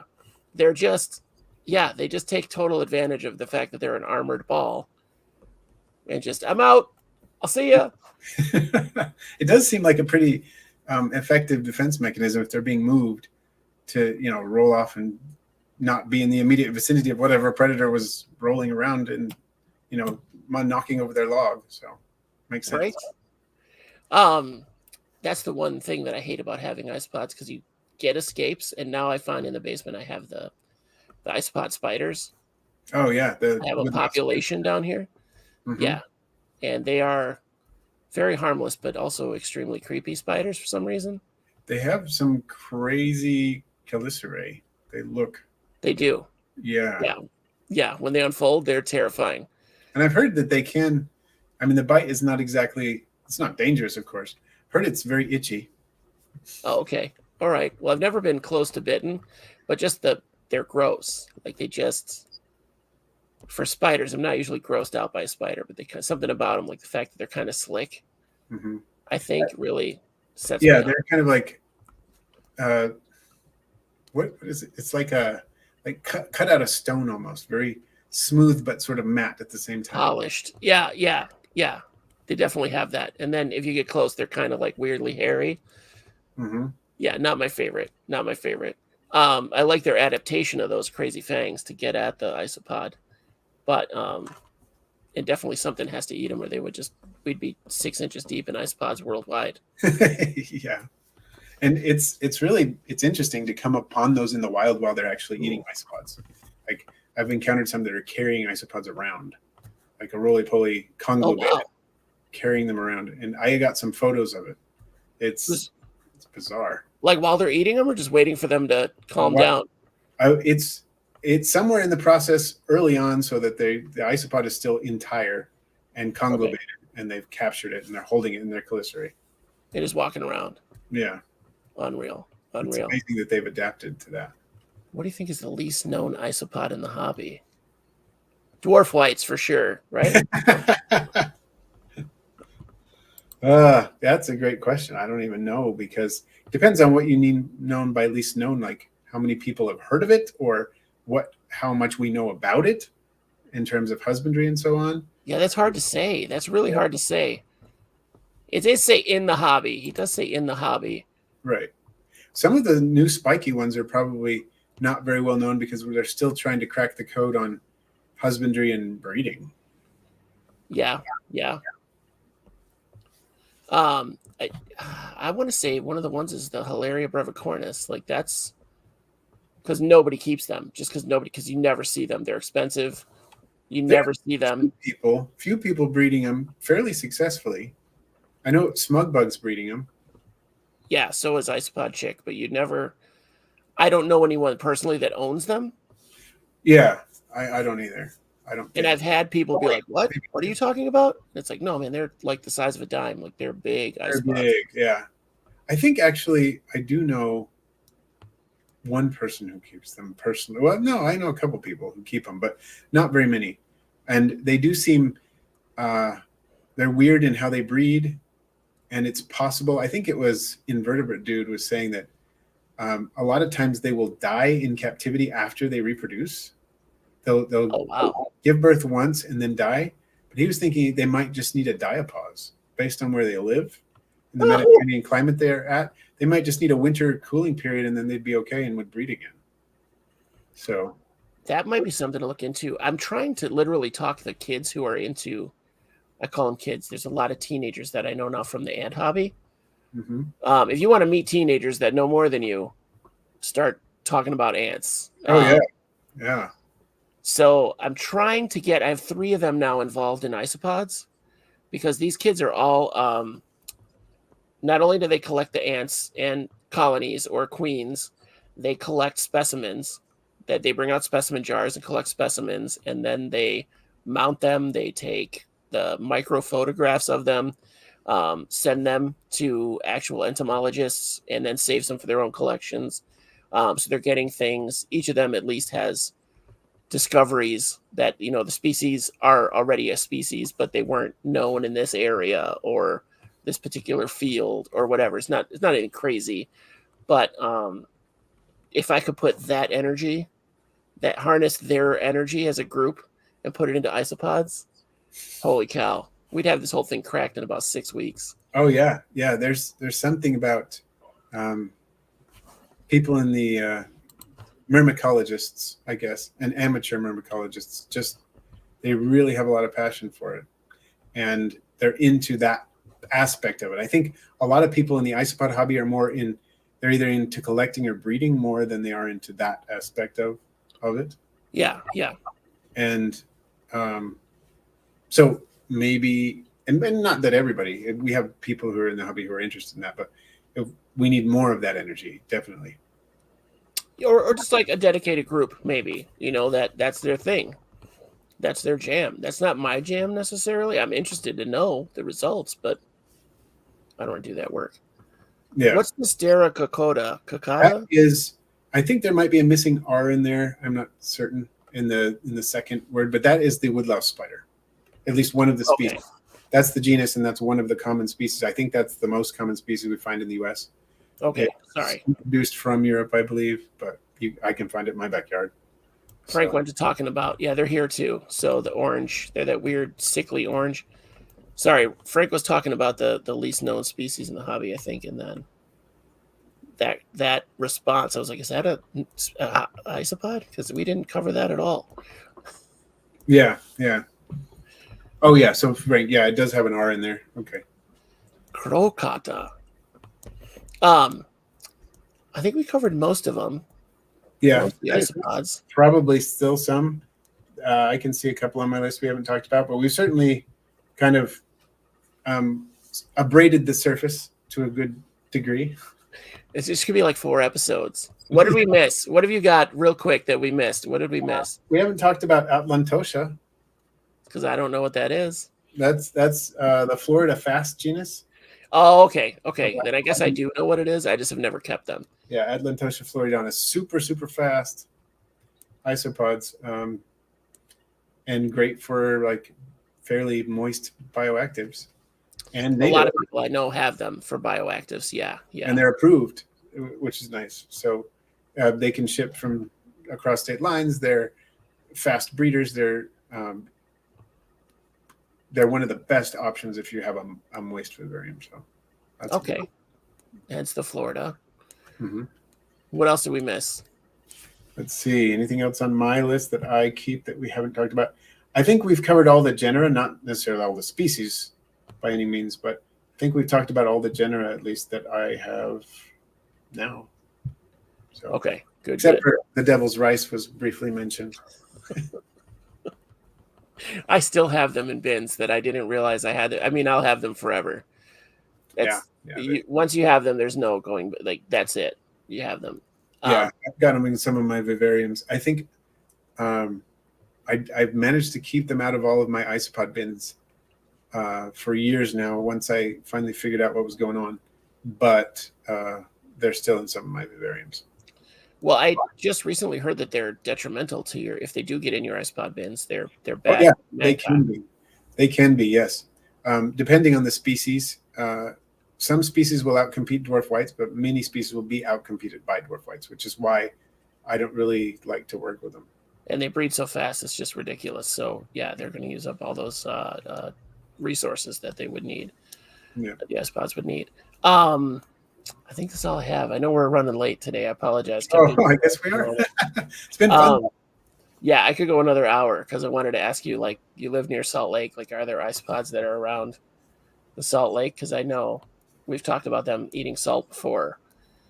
Oh, yeah. Yeah. I haven't collected any right on the lake site. I think it might be too hypersaline for them. I was wondering what would be nearby. Like, you know what I mean? Like, as close as you get. Everything there is too hypersaline for just about anything, right? I will tell you, though, it's super hypersaline. So there are a few things there. There are the brine flies. There's a type of copepod I've collected in pools near the lake. There are, of course, the brine shrimp in the lake. A lot of birds. But actually, this past summer, there's a shorelands preserve, mostly for birds and so on, near the lake. And it's just kind of a marsh that goes up, abuts the lake. And I found an aquatic species of isopod in that marsh. A fully aquatic isopod. And I tried to get some footage of it, and then my phone I did get some footage of it, and my phone died and fried everything on it, and so I lost the footage. So I'm gonna have to go back this next spring, summer sometime and get some footage of these guys. I won't be able to collect any, obviously it's a preserve, but I could at least get footage of them. That's the only purchase I want to make for my paludarium that I'm building is aquatic isopods. That's the only thing I want to get that, like, to buy, because I have everything else that I need. Yeah. So, and you have a source? I don't. I know someone who has them, but I don't have a source. I was going to try to wild catch, because I definitely know they're around me. I just haven't taken the time to go look. So it has a very unique look about them. It's cool. When I was about 13 years old, I caught some, put them in my aquarium, and was breeding them. So they're not super hard to do or anything. It probably depends on the species, but those were the first isopods I kept and bred, were aquatic freshwater isopods. That's kind of cool. Like, to know that that's the first thing you had. 35 years ago, whatever that was. We're old, Russ. What's up? What happened? Where did the years go? Right. Yeah. So next time I see you, I'll probably have new ants to talk about. So cool. I have some on the way right now. Awesome. So yeah, I'm excited. But that said, thank you for coming. I could talk another hour, but I know you have a job and sleep. And it's later where you are than it is where I am. So then let's keep going. I'm off tomorrow. Like I said, I'm avoiding that audit like the plague. So but no, we're not going to go another hour. Even though Frank asked for a 24-hour live stream. That would be fun someday. I don't know, man. I think you start to hallucinate toward the end. We can have a tag team. We'll do a tag team. Get like 17 people to do it, and we can do it 24. If anyone's down, let us know. Russ and I are clearly down. We'll do that. So, Lucha's watching all the way to midnight. Look at that. Yeah, wow. All right. So, thanks again, Russ. Thanks so much for coming. I appreciate it every time. It's been my pleasure. I wish I knew more about all these genera of isopods, but at least I had a few little interesting facts I could share. Yeah, and we had, again, the audience. I realized, I didn't say this to you, but I knew I was going to lean heavily on the audience today. I did not realize we were going to have a blast cat in the audience who was Right. a fact blaster. I appreciate you being cool with me changing your name throughout the episode too. It was. I spelled it wrong, Wizloney. That's okay. I kind of like that. It was kind of fun. It's your Star Wars name. All the stupidest names in Star Wars these days. But yeah, so special thanks to my patrons, Russ's patrons, Russ's audience who came over tonight. If you want to like and subscribe, it'd be cool to beat 300 tonight. Yes, do it, please. It'd be cool to crack 300. If you do subscribe, just stick around. You don't have to click the bell icon. I don't care. Just stay on as a sub. I want to hit 1,000 viewers before I hit 50 years old. That's all, guys. I got 2 years. Oh, you'll do it. You can do it. I got 2 years, guys. Let's do this. Put it out there. It's a fun show. Next week, we are going to talk to my new friend, Dustin, I believe. We're going to talk to him about shrimp, neocardinia specifically, and then how to raise shrimp and keep shrimp in a freshwater environment. He's been keeping them for years, and we'll probably dabble into freshwater plants too, but he'll be a return guest for sure. I'm at 301 right now, Ryan boy. Awesome.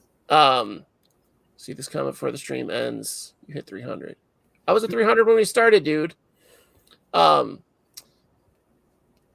Ryan boy is the one that introduced me to Dustin, and then I think he's going to introduce me to Easy Eddie or Fast Eddie. What's his name? Easy Eddie.